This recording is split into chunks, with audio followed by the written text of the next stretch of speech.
otu onye bụ nnukwu omelora na Ifite Nteje na kansụl oyibo ọkammụta Philip Ozuah enyego ndị Ifite Nteje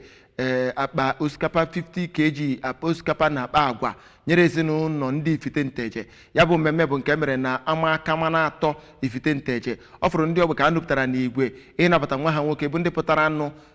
wee nye ngozi nyere ndị ezinụlọ ndị bụ Ozuah Foundation bụ ndị nabatara ha n'ụdị pụrụ iche Ifite Nteje. Ebumnobi ya bụrụ itinye ọchị n'iru ndị mmadụ dịka o gosiri n'ụdị pụrụ nnukwu iche mgbe ọkammụta ndị be Ozuah bụ ndị tinyere ego maka ụgwọ akwụkwọ na ịrụgharị ụlọ akwụkwọ dị iche iche ya na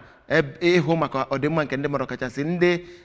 nyere aka ịhụ maka ndị na-akọ ugbo. Onye ntakụkọ anyị bụ Amaka Onwuzilike wetara anyị akụkọ.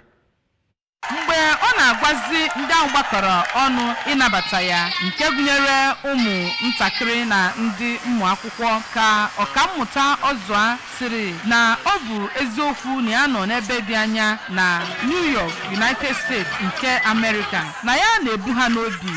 kwa mgbe karịchasịa mgbe ọ dị ka ihe isi ike, ihe ụkọ na agụụ adịgo na ndụ ndị Ifite Nteje, ma sịkwazịa na ya bụ njem dike ọ zọpụrụ bụ nke ya ji emerube nlota papa ya bụ Chief Atua Ozuah na mama ya bụ Oliakụ Justina Ozuah, ebe onye Consulate Controller of Nigeria in New York, Ambassador Jide Abubakar, siri na ọ bụ ihe obi aṅụrị na otu onye n'ime ha natara ma lote ụlọ iji wee hụ na ọ na-adọnyere ndị be ha ukwu, ma sị na ọ bụ otu amụma nke ọchịchị nọ ugbu a na okpuru President Bola Tinubu na-eme. Ndị ritere erere na ya bụ ihe bụ Maazị Emmanuel Ụgba, Oliakụ Gloria Okolo na Oliakụ Akụnjeli Aja rịọrọ Chineke si ya dododo ka ọ chebe ma dube ọkammụta Ozuah maka na ọ na-enye ha kwa mgbe